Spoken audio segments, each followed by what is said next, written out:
Harish, of course, I think needs no introduction to many people here. And you know about his many awards since the time he started writing. The first one was Rasavidyayude Charit. How do you say it? History of Alchemy, yes. And I wish I could speak the language. I love the culture and the cuisine so much. I wish I could speak a little bit of that. And from 2005, it was, right? From then, he's won the Kerala Sahitya Academy Award. He's won the VP Shivkumar Memorial Award, the Nandanar Award, and he's also a screenplay writer. And of course, you know the Jalika too, which was India's entry for the Academy Awards once. The screenplay was by him. He's got the best screenplay from the Kerala state government as well. The So Harish, the JCB Prize 2020, did that feel special or just a series, just one in a series? പറഞ്ഞത് വളരെ പറഞ്ഞത് വളരെ ശരിയാണ്. കേരളവും ബംഗാളും തമ്മിൽ വളരെ സാമ്യങ്ങളുണ്ട്. അതെപ്പോഴും ഞങ്ങളുടെ ജീവിതത്തിൽ മലയാളി വായനക്കാരന്റെ ജീവിതത്തിൽ ഏറ്റവും പ്രധാനപ്പെട്ട ഒരു സ്ഥലമാണ് ബംഗാൾ. കാരണം ചെറുപ്പം മുതലേ ഞങ്ങൾ ബംഗാളി നോവലുകൾ ട്രാൻസ്ലേഷൻ വായിച്ചാണ് വളർന്നത്. വിഭൂതിഭൂഷന്റെ നോവലുകൾ, ആരോഗ്യ നികേതനം, ഇതെല്ലാം ഞങ്ങളുടെ ജീവിതത്തിന്റെ ഭാഗമാണ്. ഞങ്ങളുടെ ലൈബ്രറികളിൽ നിന്ന് എടുത്ത് വായിക്കുന്ന പുസ്തകങ്ങളാണ്. അതുകൊണ്ട് തീർച്ചയായിട്ടും ബംഗാളും കേരളവുമായിട്ട് ഒരുപാട് സാമ്യം ഞങ്ങൾക്ക് സ്വാഭാവികമായിട്ട് തോന്നും.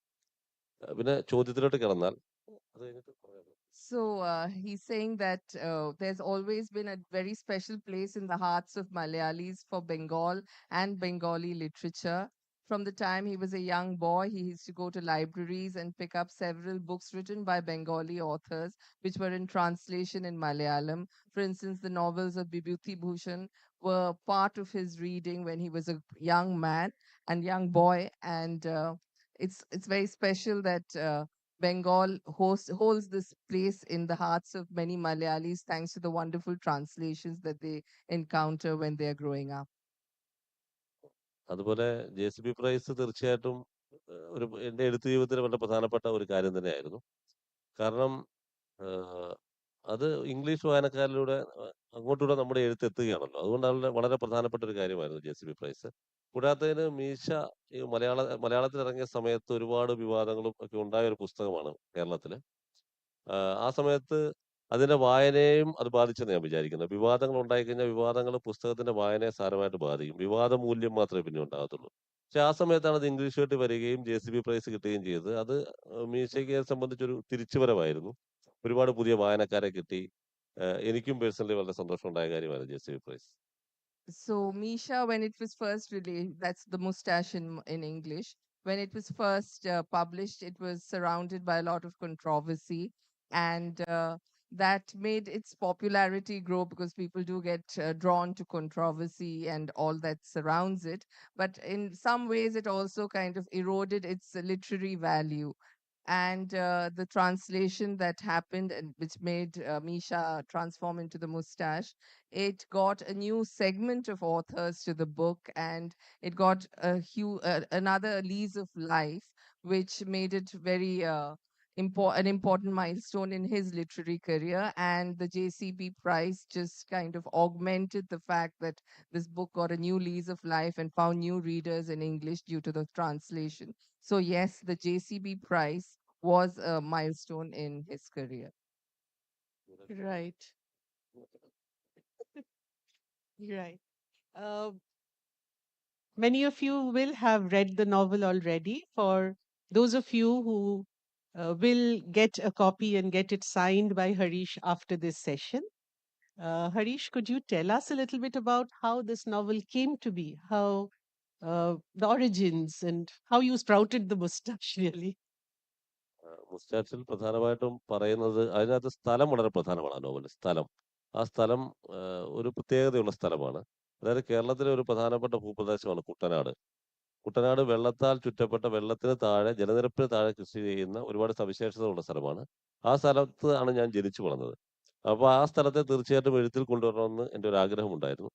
അതുപോലെ തന്നെ അതിനകത്തെ പ്രധാന ക്യാരക്ടർ വാവച്ചൻ എന്നുള്ള ക്യാരക്ടർ. അയാള് എൻ്റെ നാട്ടിലുള്ള ഒരാളാണ്. അയാളെക്കുറിച്ച് ഒരുപാട് ഫോക്ക് ടെയിൽസ് നാട്ടിൽ പ്രചാരത്തിലുണ്ട്. അപ്പം അതെല്ലാം ചെറുപ്പം മുതലേ എൻ്റെ ഭാവനയെ സ്വാധീനിച്ചിട്ടുണ്ട്. അയാളെക്കുറിച്ചുള്ള കഥകള്, അയാളെക്കുറിച്ചുള്ള സംഭാഷണങ്ങൾ ഇതെല്ലാം എന്നെ സ്വാധീനിച്ചിട്ടുണ്ട്.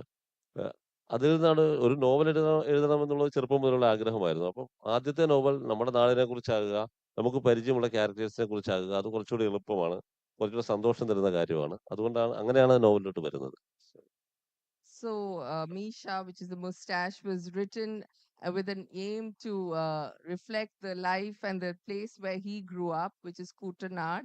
And there is this legendary character, Vavachan, who is a character where a lot of myth and storytelling kind of surrounds him and circulates around this character, Vavachan. So, when he wanted to write a novel, many novelists have this desire to write one novel about the place they are familiar with and what they know best and what they have grown up seeing. So Misha grew up with that, grew into with that thought in mind that he wanted to write a novel about Kutanad, which is a very specific kind of uh, topography, which is largely submerged. It's surrounded by water, and it has a very unique kind of topography and that submergence in water and these stories around Vavachan is what made me think of writing a novel like The Moustache. ഇതിലെ വാവച്ചൻ എന്ന character യഥാർത്ഥ ജീവിതത്തിൽ ഒരു ദളിതനാണ്. ദളിതാണ് പുള്ളി. അദ്ദേഹം അദ്ദേഹം ഏഹ്, ഏതാണ്ട് 1940കളിൽ ഞങ്ങളുടെ നാട്ടിൽ ഒരു നാടകം അവതരിപ്പിക്കുന്ന ഒരു സംഘമെത്തി. ആ സംഘത്തിൽ ഒരു പോലീസുകാരന്റെ വേഷം ചെയ്യുകയും, പോലീസുകാരനന്ന് മീശ വേണമെന്നൊരു സങ്കല്പമുണ്ട്. അങ്ങനെ വേഷം ചെയ്യും. അതിനുശേഷം ജീവിതത്തിൽ മീശ എടുക്കാതിരിക്കുകയും ചെയ്ത ഒരാളാണ്, മനുഷ്യനാണ്. അപ്പൊ അങ്ങനെ ഒരു ജീവിതമാണ് അതിന് യഥാർത്ഥ ജീവിതമാണ് പ്രചോദനമായത്. So there was a character in the 1940s uh, who this is loosely based on. He was a policeman, and there is this whole association with policedom that to be more assertive and seem more controlling, they grow a mustache. So the story of the mustache emanates from this legend of this character in the 1940s. Right, right. Because as I read the novel, like he said, it's the story of Vavachan, who's a Dalit, Kapulayan Dalit, no? And it's also the story of the land, very unique.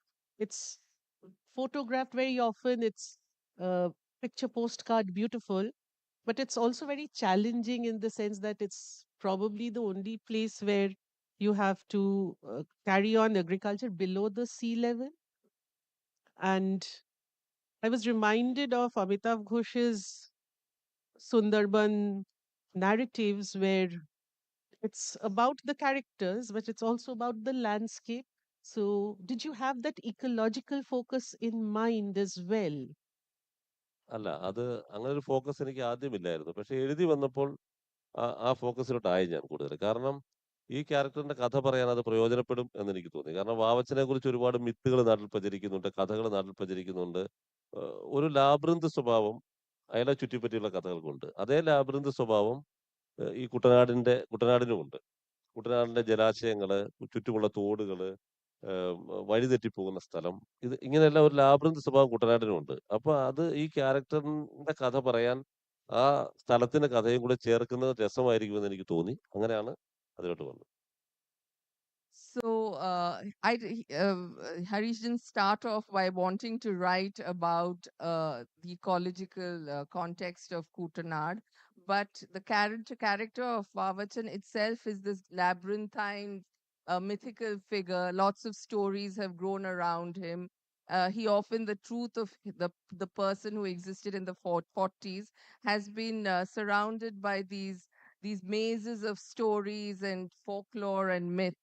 And while tracing that, I realized that in a way that reflects the geography of Kutanad as well, because it too is labyrinthine. It too can get you lost, and it has uh, a maze-like lay of the land. So in many ways, finally, the topography and geography of Kutanad, which wasn't my initial idea, became reflected in the story as well. അതുപോലെ ഒരു ദളിതന്റെ ജീവിതം, ഒരു lower cast ദളിതന്റെ ജീവിതം വളരെ ബുദ്ധിമുട്ടുള്ള ജീവിതമാണ്. അതുപോലെ തന്നെ കുട്ടനാടൻ പാടശേഖരങ്ങളിലെ അല്ലെ കുട്ടനാട്ടിലെ ജീവിതവും വളരെ ബുദ്ധിമുട്ടുള്ള ജീവിതമാണ്. സർവൈവ് ചെയ്യാൻ വളരെ ബുദ്ധിമുട്ടുള്ള ജീവിതമാണ്. ഒന്ന് മുമ്പേ പറഞ്ഞ പോലെ സീ ലെവലിന് താഴെ കൃഷി ചെയ്യുന്ന സ്ഥലം, മിക്ക സ്ഥലത്തും ആൾപ്പാർപ്പില്ലാത്ത സ്ഥലം, കാലാവസ്ഥ മാറി മറിയുന്ന സ്ഥലം, എപ്പോഴും വെള്ളം കയറി വരാവുന്ന സ്ഥലം, വർഷത്തിന്റെ പകുതി സമയത്ത് ഉപ്പുവെള്ളം കയറി വരുന്ന സ്ഥലം. അങ്ങനെ ഒരു സാദൃശ്യവും ഈ രണ്ട് ജീവിതങ്ങളും തമ്മിലുണ്ട്. So, Kutanad's difficult topography also becomes a metaphor for the life of a Dalit character like the main protagonist of Meesha. So, just as a Dalit has to negotiate several challenges that face him when he has to go through life, similarly, when you're in Kutanad, you have to sometimes encounter saline water while farming. You sometimes are submerged, you sometimes don't know your path through submerged land. So that eventually became a metaphor for the life of the main protagonist as a Dalit, what he has to negotiate through a predominantly high caste social structure, and how he has to make certain calls and be judicious in his movements. So eventually Kutanad's topography in many ways reflected what this Dalit character negotiates in his everyday life. Right, right, of course, yes. Uh, that's really true. And this, what you talk about, this maze-like structure in the topography, which is metaphorical of the lives and hardships of the characters, I think it's reflected also in the narrative technique because it's a story which pulls in so many other stories into itself. So it's like when you are in a novel, what happens? You describe a character, you describe a place, but you don't do that. You tell a story about the character. And coconuts have stories, coconut trees, bullfrogs have stories, crocodiles have stories. So it's like your basic building block is like a story, isn't it? തീർച്ചയായും അതെ. കാരണം ഞാൻ Indian കഥ പറച്ചിൽ രീതിയിൽ ഇഷ്ടപ്പെടുന്നയാളാ. നമ്മുടെ കഥ പറച്ചിൽ രീതി യൂറോപ്യൻ കഥ പറച്ചിൽ രീതിയെ അപേക്ഷിച്ച് കുറച്ചുകൂടി അയഞ്ഞതാണ്. നമ്മുടെ നോവലുകൾ ഒരു അടഞ്ഞ പുസ്തകമല്ല, കുറച്ചുകൂടി അയഞ്ഞ പുസ്തകമാകണമെന്ന് ആഗ്രഹിക്കുന്ന ഒരാളാണ് ഞാൻ. കാരണം ഇന്ത്യൻ ഫെയറി ടെയിലുകൾ എടുക്കുക, ആം, നമ്മുടെ ഇതിഹാസങ്ങൾ എടുക്കുക. ഇപ്പൊ മഹാഭാരതത്തിൽ തന്നെ ഒരുപാട് ഉപകഥകൾ, മെയിൻ പ്ലോട്ട് കുറച്ചേ ഉള്ളൂ. പക്ഷേ അതേസമയം ഉപകഥകളാൽ സമ്പന്നമാണ് മഹാഭാരതം. അതുപോലെ തന്നെ നമ്മുടെ കഥാസരിസാഗരം, മലയാളത്തിൽ തന്നെയുള്ള ചില ഐതിഹ്യമാല എന്ന് പറയുന്ന പുസ്തകം, ഇതെല്ലാം കഥകളാൽ സമ്പന്നമായ പുസ്തകമാണ്. ഉപകഥകൾ അതിനെക്കൊണ്ട് സമ്പന്നമായ പുസ്തകമാണ്. അതുപോലെ തന്നെ ഒരു കാര്യത്തെ വിസ്തരിക്കുക എന്ന് പറയുന്ന ഒരു ഇന്ത്യൻ കലാപാരമ്പര്യത്തിൽപ്പെട്ട കാര്യമാണെന്ന് ഞാൻ വിശ്വസിക്കുന്നു. ഒരു കാര്യത്തെ പറയുമ്പോൾ അതിനെ വിവരിക്കുക. ഒരു വിവരണ കല നമ്മുടെ ഇതിന്റെ ഒരു ഭാഗമാണ്. നമ്മുടെ ലിറ്ററേച്ചറിന്റെ ഒരു ഭാഗമാണ്. അതുകൊണ്ട് കൂടിയാണ് അത്രയും കഥകൾ അതിനകത്ത് വന്നത്. So very often we get into a Western kind of storytelling, and what Debnita said is right. That I have given stories and roles to different creatures, different flora and fauna, because I feel that the Indian story tradition is not vertical; it is more spread.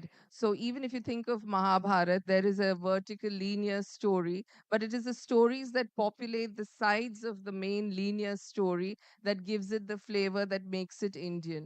So, with this story, I was trying to celebrate the kind of writing which our local Indian tradition generally used to be known as before Western influences came in.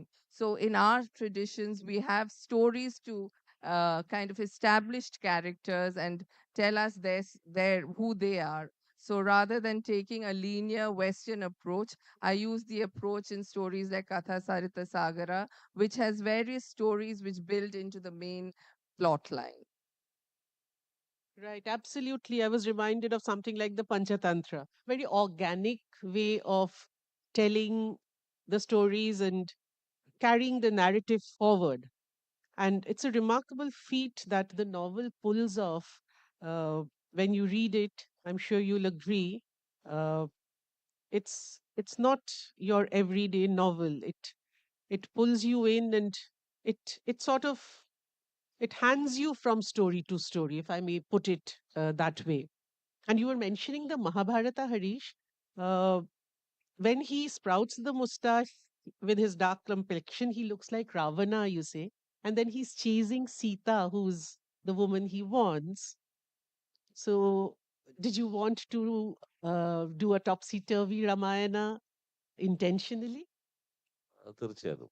കാരണം രാമായണത്തെ ആ ഒരു ദളിത് പശ്ചാത്തലത്തിൽ വായിക്കാം എന്ന് തന്നെയാണ് ഞാൻ കരുതുന്നത്. ആ തരത്തിൽ റീഡ് ചെയ്യാമെന്ന് തന്നെയാണ് കരുതുന്നത്. കാരണം രാമായണത്തിലെ ഏറ്റവും പ്രധാനപ്പെട്ട ക്യാരക്ടർ ഒരുപക്ഷെ രാവണനായിരുന്നു. രാമനേക്കാളും ശക്തനായ ക്യാരക്ടർ രാവണനാണ്. അതുകൊണ്ടാണ് രാമായണം ഇത്രയും മഹത്തരമായത്. കാരണം രാവണൻ വലിയ സംഗീതജ്ഞനാണ്, വലിയ പണ്ഡിതനാണ്, എല്ലാം കൊണ്ടും രാമനേക്കാളും മുകളിൽ നിൽക്കുന്ന ക്യാരക്ടറാണ്. അത് അങ്ങനൊരു സ്വഭാവം മീശയ്ക്ക് കൊടുക്കാൻ ഒരു കാരണം അതാ. വാവച്ചന് കൊടുക്കാൻ ഒരു കാരണം അതാണ്. ഒരു മഹാഭാരതത്തിന്റെ അല്ല രാമായണത്തിന്റെ ഒരു പാരലൽ വായന അതിനകത്ത് കൊണ്ടുവരാമെന്ന് ഞാൻ വിചാരിച്ചു. കാരണം നമ്മളെ ഇതെല്ലാം ആകർഷിക്കുന്നുണ്ടല്ലോ. നമ്മുടെ ചെറുപ്പത്തിൽ വായിച്ച കാര്യങ്ങളും എല്ലാം ആകർഷിക്കുന്നുണ്ടല്ലോ. അപ്പം ആ ഒരു വഴി വാവച്ചന്റെ കഥയിൽ കൂടി പറയുന്നത് വളരെ രസകരമാണെന്ന് എനിക്ക് തോന്നി. പിന്നെ രാമന്റെ അലച്ചില് പോലെ ഒരലച്ചില് വാവച്ചൻ അതിനകത്തുണ്ട്. രാമന്റെ അയനമാണ് രാമായണം എന്ന് പറയുന്ന പോലെ മീശയുടെ അയനം ആണിത്. മീശയുടെ യാത്രയാണിത്. അതുകൊണ്ടാണ് ഒരു രാവണ സങ്കല്പമൊക്കെ അതിനകത്ത് കൊണ്ടുവരുന്നത്. Yes, I most certainly wanted to make it a topsy turvy Ramayana, as you have mentioned.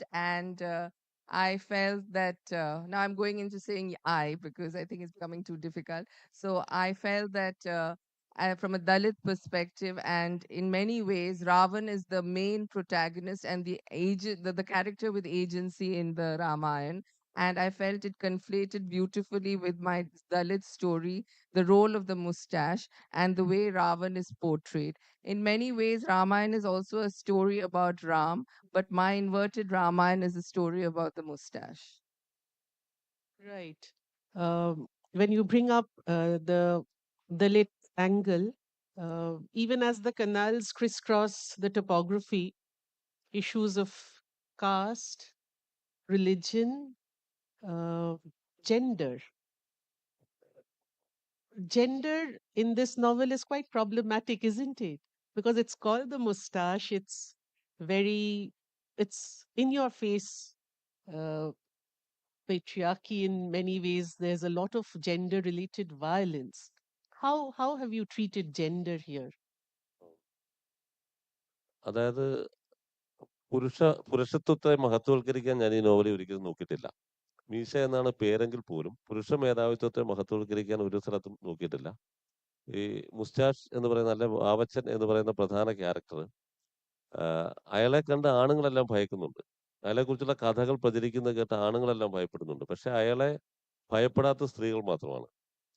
അയാളോട് സംസാരിക്കാൻ പേടിയില്ലാത്ത സ്ത്രീകൾ മാത്രമാണ്. അയാളെ ഒരു തരത്തിലും ഭയപ്പെടാത്ത, ഒരുപക്ഷെ അയാളെ ഭയപ്പെടുത്തുന്നത് 2 സ്ത്രീകൾ ക്യാരക്ടേഴ്സാണ് ഇതിനകത്ത്. അതുകൊണ്ട് ആ തരത്തിൽ ഒരുപക്ഷെ തെറ്റിദ്ധരിക്കപ്പെട്ട നോവലാണ് എന്ന് ഞാൻ വിചാരിക്കുന്നു. പല സ്ഥലത്തും ഇതൊരു പുരുഷ മേധാവിത്വപരമായ ആശയങ്ങളുള്ള നോവലാണെന്നൊക്കെ തെറ്റിദ്ധരിക്കപ്പെട്ടിട്ടുണ്ട്. പക്ഷെ ഒരിക്കലും അങ്ങനെയല്ല. ആ വലിയ പുരുഷത്വം എന്ന സങ്കല്പത്തെ അല്പം ഉടച്ചു വാർക്കണമെന്ന ചിന്തയോട് തന്നെയാണ് മുസ്റ്റാഷ് എന്ന് പേരിട്ടതും. ഈ കഥ ഒരു വലിയ പുരുഷത്വത്തിന്റെ വീഴ്ചയുടെ കഥയായിട്ട് എഴുതാൻ ശ്രമിച്ചതും അതുകൊണ്ടാണ്.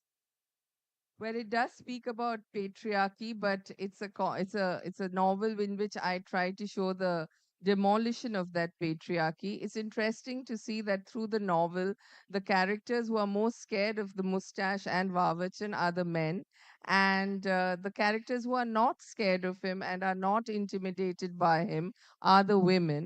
And even more importantly, the characters who he fears are women.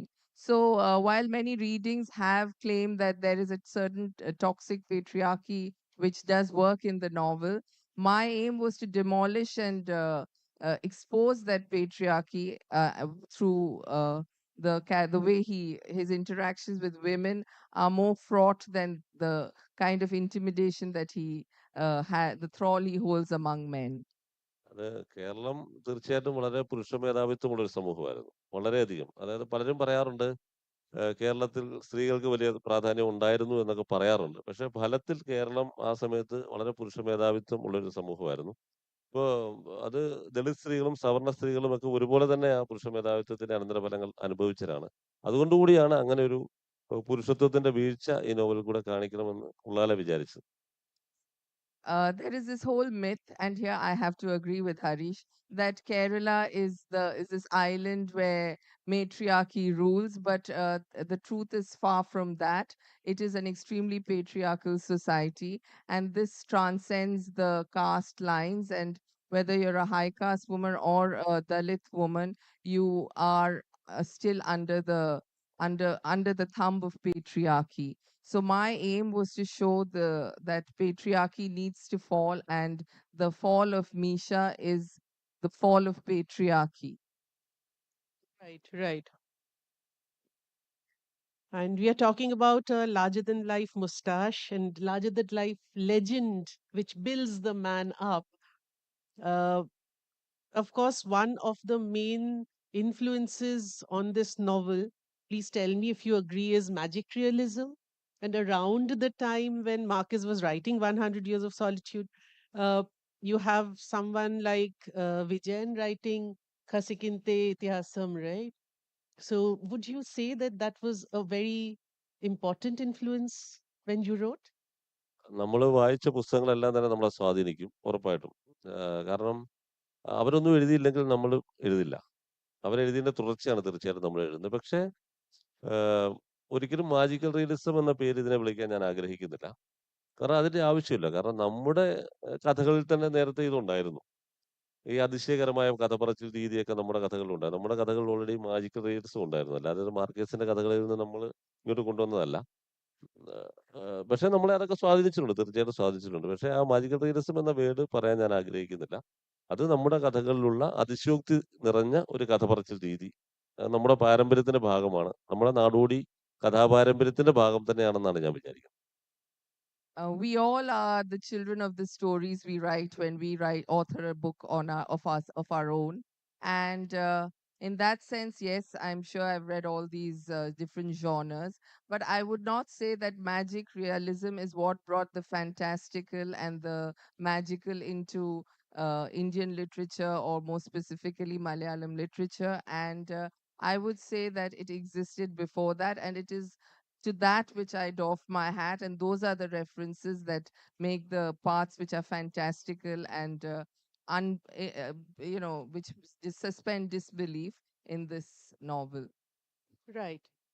You say beautifully in the preface that you have fished these waters of Kuttanad for these stories, and I was listening to how meticulous his research was, how he went from place to place, person to person, collecting these stories, and spent a lot of time and energy doing that. And you say that, I've fished these waters, and the fish have been difficult to catch. And even when I've taken the fish out, I've managed to fish them out, they've been pricking and poking me. But you talk about others who fished these waters and fished better. So, who are the real influences, you would say? Who are your literary forefathers? അത് ഞാൻ വായിച്ചിട്ടുള്ള കൃതികളിലെ എല്ലാ സ്വാധീനം നമ്മുടെ എഴുത്തിൽ വരുമല്ലോ. തീർച്ചയായിട്ടും വരും. പിന്നെ ഈ കുട്ടനാടിനെ കുറിച്ച് പറയുമ്പോൾ കുട്ടനാട് ഒരുപാട് കഥകളാൽ സമ്പന്നമായ സ്ഥലമാണ്. ഈ കഥകൾ പലതും എനിക്ക് ചെറുപ്പത്തിൽ തന്നെ അറിയാവുന്നതാണ്. എൻ്റെ അച്ഛനും അമ്മയും പറഞ്ഞു തന്ന കഥകളായിരിക്കാം ചിലപ്പോൾ. എൻ്റെ സുഹൃത്തുക്കൾ പറഞ്ഞ കഥകളായിരിക്കാം. അതുകൂടാതെ ഈ നോവൽ എഴുതി തുടങ്ങിയപ്പോൾ എനിക്ക് മനസ്സിലായി ഇതുകൊണ്ട് കാര്യമില്ല. കുട്ടനാട് മുഴുവൻ ഞാൻ സഞ്ചരിക്കണമെന്ന് തീരുമാനിച്ചു. കുട്ടനാട് മുഴുവൻ ഏതാണ്ട് നടന്ന് സഞ്ചരിച്ചു. ഒരുപാട് പ്രായം ചെന്നവരെ കണ്ടു. അവരുമായിട്ട് ദിവസങ്ങളോളം ഇരുന്ന് പഴയ കാര്യങ്ങൾ സംസാരിക്കും. അപ്പൊ അവരുടെ കയ്യിൽ നിന്ന് ഒരുപാട് കഥകൾ കിട്ടും. അതിൽ ചിലതൊക്കെ എനിക്ക് ഉപയോഗിക്കാൻ പറ്റും. ചിലത് മാറ്റം വരുത്തി ഉപയോഗിക്കാൻ പറ്റും.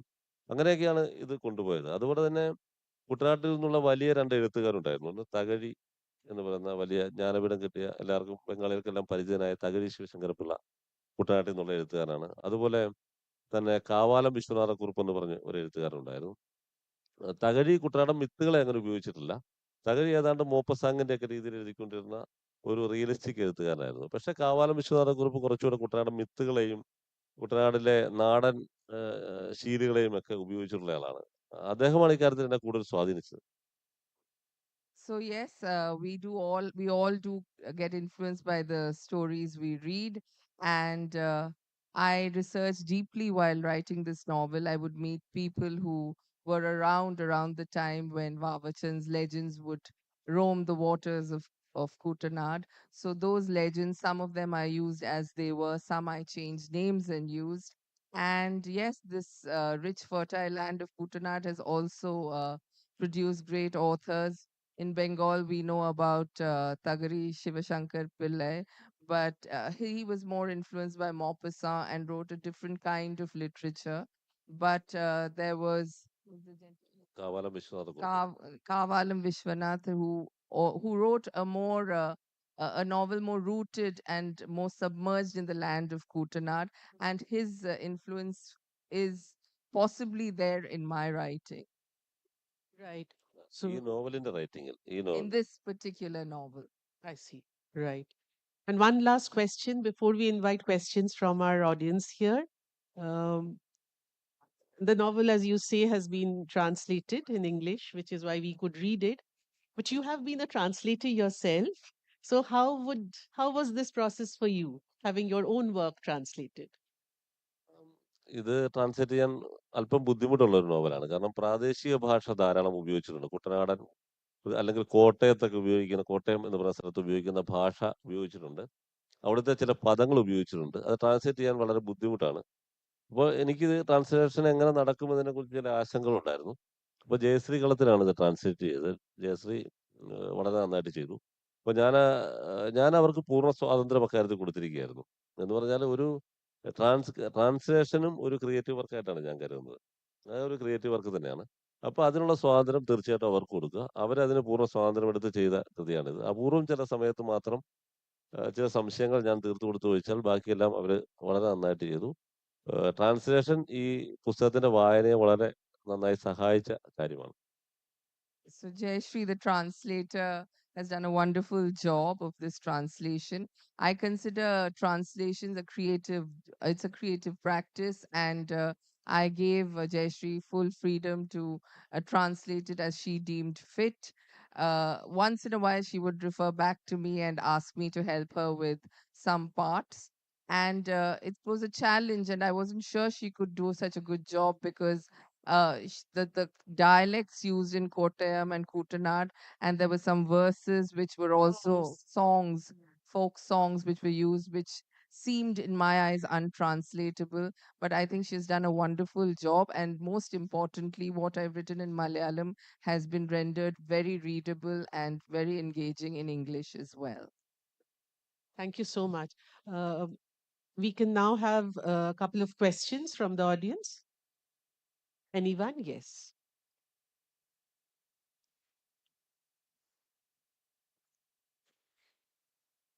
ആ,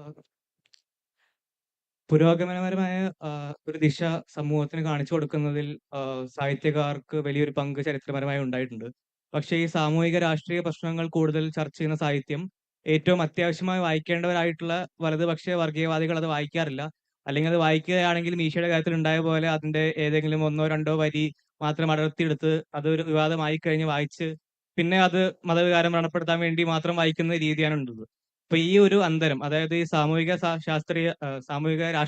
രാഷ്ട്രീയ പ്രശ്നങ്ങൾ ചർച്ച ചെയ്യുന്ന സാഹിത്യം വായിക്കേണ്ടവരും അത് വായിക്കാതിരിക്കുന്ന ആ ഒരു പ്രശ്നം, ആ ഒരു അന്തരം പരിഹരിക്കാൻ ഒരു എഴുത്തുകാരൻ എന്ന നിലയിൽ എന്ത് ചെയ്യാൻ പറ്റും?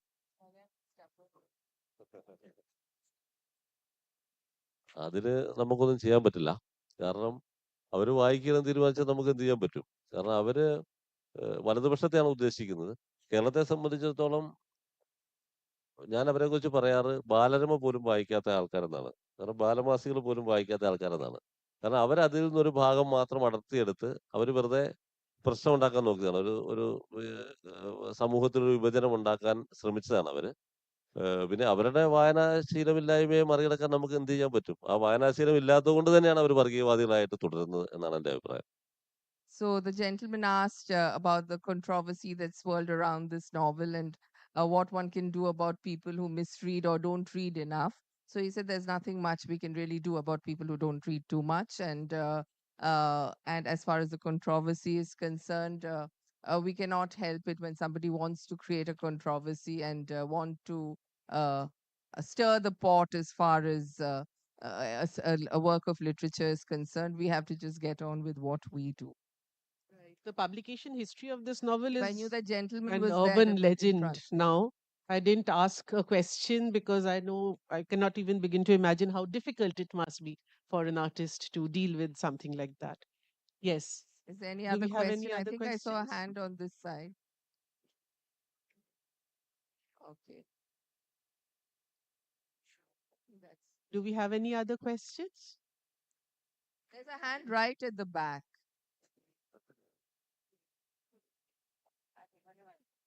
Can you see? Harish, when you say that, Thakari is following a realistic writing, or perhaps Ela Mopasang, don't you think that his magnum opus, Kair, is the first story written on Kutanad? കുട്ടനാടിനെ കുറിച്ച് തകഴിയുടെ ഏതാണ്ട് എല്ലാ കൃതികളും കുട്ടനാടിനെ കുറിച്ച് തന്നെയാണ്. അതിനു മുമ്പുള്ള കയറിന് മുമ്പ് അദ്ദേഹം എഴുതിയ നോവൽ രണ്ടിടങ്ങളിൽ കുട്ടനാടിനെ കുറിച്ചാണ്. ഒരുപാട് നോവലുകൾ അദ്ദേഹം കുട്ടനാടിനെ കുറിച്ച് ഒരുപാട് കഥകൾ എഴുതിയിട്ടുണ്ട്. പക്ഷേ കയറ് മലയാള സാഹിത്യത്തിലെ ഏറ്റവും പ്രധാനപ്പെട്ട വർക്കായിട്ടാണ് ഞാൻ കരുതുന്നത്. ഒരുപക്ഷെ ഖസാക്കിന്റെ ഇതിഹാസത്തിനേക്കാളും വലിയ ഏറ്റവും മികച്ച വർക്ക് കയറാണ് എന്നാണ് ഞാൻ കരുതുന്നത്. കുട്ടനാട്ടിലെ ഏഹ്, വലിയ ഒരു 3 നൂറ്റാണ്ടുകളുടെ ചരിത്രം പറയുന്ന നോവലാണ് കയറ്. അതിൽ കൂടി കുട്ടനാട്ടിൽ എങ്ങനെയാണ് മാറ്റങ്ങൾ വന്നത്, എങ്ങനെയാണ് കുട്ടനാട്ടിലെ സമൂഹം മാറി മറിഞ്ഞത് എന്നാണ് തകഴി എഴുതുന്നത്. പക്ഷേ തകഴിയുടെ ശ്രദ്ധ മനുഷ്യരിലായിരുന്നു. മനുഷ്യരെ ഫോക്കസ് ചെയ്ത്, അതായത് മനുഷ്യ ജീവിതത്തിന്റെ ഒരു റിയലിസ്റ്റിക് ആയ ആവിഷ്കാരമാണ് തകഴി ചെയ്തത്. അത് മഹത്തായ എഴുത്ത് തന്നെയായിരുന്നു. മലയാള സാഹിത്യത്തിലെ ഏറ്റവും പ്രധാന നോവലാണ് കയർ. That's the rope, right? Kaira rope. ആ rope. കയർ rope ആണ്. So yes, Tagari has written extensively on Kutanad and Pyra, which is the rope. Many of us might have read it as the rope. Is one of the most important novels of that region, and indeed in Malayalam literature, it has a great sweep of time, and it chronicles a large amount of characters. It speaks about a whole. It's like a saga, and what I'm trying to say is he used to focus on characters, on the human emotion, and that's why I mentioned that he was influenced by Maupassant. Human emotion അത് അതിന്റെ കൂടെ സാമൂഹ്യ മാറ്റങ്ങളെയും സാമൂഹിക changes, social changes. Social changes were also chronicled by him in novels like The Kair. Any other questions? Yes. Yeah, this should be the last one. So, a very good evening to one and all present here. So, my question to the author is, since this book, Moustache, is a translation, and this is a case of a lot of books that has been translated, that, when a book or anything is translated, sometimes it is seen the essence is somewhat lost because few words are always there that you cannot translate. And if you try to translate them, the significant meaning changes. And the other question that I would like to address is, since the author said that he traveled to various places and did fishing, so, doing this, was he wanted to depict what those fishermen were experiencing, or he himself wanted to put himself in that shoe so that it helps him in his writing process, and natural expression comes out while writing or depicting this. So If I may answer that, Harish, once the fishing thing was a metaphor largely. And number two, there were so many good sessions on translation at KLM. I think your first question would be better answered there. But yes, please go. Translation തീർച്ചയായിട്ടും ചില കാര്യങ്ങൾ നഷ്ടപ്പെടും എന്ന് പറയാറുണ്ട് ട്രാൻസ്ലേഷനിൽ. ചില വാക്കുകൾ ഈ പറഞ്ഞ പോലെ ചില വാക്കുകളുടെ അതേ അർത്ഥം ഇംഗ്ലീഷിൽ വരണമെന്നില്ല. പക്ഷെ എനിക്ക് എൻ്റെ വിചാരം ഒരു പരിഭാഷകയെ അല്ല ട്രാൻസ്ലേറ്റ് ചെയ്യുന്ന ആളെ സ്വതന്ത്രമായിട്ട് വിട്ടാൽ, അയാൾ ഏബിൾ ആയിട്ടുള്ള ആളാണെങ്കിൽ തീർച്ചയായിട്ടും അയാൾക്ക് നന്നായിട്ട് ട്രാൻസ്ലേറ്റ് ചെയ്യാൻ പറ്റും. ഈ പ്രശ്നങ്ങളെ മറികടക്കാൻ പറ്റും എന്ന് തന്നെയാണ് ഞാൻ വിചാരിക്കുന്നത്. കാരണം ഇംഗ്ലീഷിൽ ഉള്ള വായനക്കാരുടെ പ്രതികരണം കണ്ടപ്പോൾ എനിക്ക് ബോധ്യപ്പെട്ടത് അതാണ്. നന്നായിട്ട് ട്രാൻസ്ലേറ്റ് ചെയ്യപ്പെട്ടു. പിന്നെ ചില പ്രശ്നങ്ങൾ, ചില വാക്കുകളിൽ ഒരിക്കലും ട്രാൻസ്ലേറ്റ് ചെയ്യാൻ പറ്റാത്ത ചില വാക്കുകളുണ്ട്. അത് തീർച്ചയായിട്ടും ഉണ്ടാകും. അതിന് നമ്മൾ പരിതപിച്ചിട്ട് കാര്യമില്ല. പക്ഷേ ആ കൃതിയുടെ എസൻസ് വരാതെ ചെയ്യുക എന്നുള്ളതാണ് നമുക്ക് ചെയ്യാൻ പറ്റുന്ന കാര്യം. അതുകൊണ്ട് So, from what I've heard from responses from English readers, and my own opinion is it is rather well translated. Of course, some things are lost in translation, and that is bound to happen in the whole process. But that does not mean we negate the process completely and the translation here, in as far as this novel is concerned and general, is an important exercise. And as Harish said earlier, is also a creative exercise and helps widen the scope of literature and what we read. പിന്നെ രണ്ടാമത്തെ ചോദ്യത്തിനുള്ള ഉത്തരം, ഈ novel എഴുത്തെന്ന് പറഞ്ഞാൽ ഒരുപക്ഷെ 4 5 വർഷം നീളുന്ന ഒരു പ്രക്രിയയാണ്. ആ സമയത്ത് നമ്മൾ ഈ 4 5 വർഷം ഈ കഥാപാത്രങ്ങളുടെ കൂടെ നമ്മൾ ജീവിക്കുന്നുണ്ട്. ഈ കഥാപാത്രങ്ങൾ നമ്മളെ മാറ്റുന്നുണ്ട്. അതായത് നോവൽ നമ്മളെ മാറ്റുന്നുണ്ട് തീർച്ചയായിട്ടും. നമ്മളെ ചേഞ്ച് ചെയ്യുന്നുണ്ട്. ഈ 4 5 വർഷം കൊണ്ട് നമ്മൾ മാറുമല്ലോ. അതുപോലെ നോവലിന്റെ കൂടെ സഞ്ചരിക്കുമ്പോൾ നമ്മൾ നന്നായിട്ട് മാറുന്നുണ്ട്. അപ്പം അതിനുവേണ്ടി ആ സഞ്ചാരത്തിന്റെ ഭാഗമായിട്ടാണ് ഞാൻ കുട്ടനാട്ടിൽ യാത്ര ചെയ്തത്. കാരണം കൂടുതലായിട്ട് ആ നാടിനെക്കുറിച്ച് അറിയണം. കാരണം എനിക്കറിയാവുന്ന നാടാണ്. പക്ഷേ കൂടുതൽ ഡീപ്പായിട്ട് അതിനെക്കുറിച്ച് അറിയണം. ആം, ക്യാരക്ടേഴ്സിന് കൂടുതൽ ആഴം കൊടുക്കാൻ അത് ആവശ്യമാണെന്ന് എനിക്ക് തോന്നി. ഇപ്പൊ കുട്ടനാട്ടിലെ ഇപ്പൊ ഫ്ലോറ ആൻഡ് ഫോനെ കുറിച്ച് പറഞ്ഞു. അതെല്ലാം അതിനകത്ത് കൊണ്ടുവരണം. കൊണ്ടുവരുമ്പോൾ അത് ആവശ്യമാണ് കൊണ്ടുവരേണ്ടത്. അപ്പോൾ അതിനെക്കുറിച്ച് കൂടുതൽ പഠിക്കണമെങ്കിൽ എനിക്ക് യാത്ര ചെയ്യണം. അതിന്റെ ഭാഗമായിട്ടാണ് ഈ യാത്രകൾ. So, though I know this region well, I still felt that if I go deeper and meet more people and try to meet people like the ones I wanted to depict in my novel, it would enrich the way I wrote it. And when you live with a novel for 4 5 years as an author, sometimes the novel changes you. People say a novel can change you in 4 5 days of reading it. So, imagine what it does to an author who is living with it for a few years. And I think on that note, he mentions that novels are autonomous republics. The characters have freedom. They make their own way. They don't often listen to the authors. On that note of freedom and freedom for the authors, freedom for the readers, I think we'll bring this session to a close. Thank you very much. Thank you. Sorry, I did.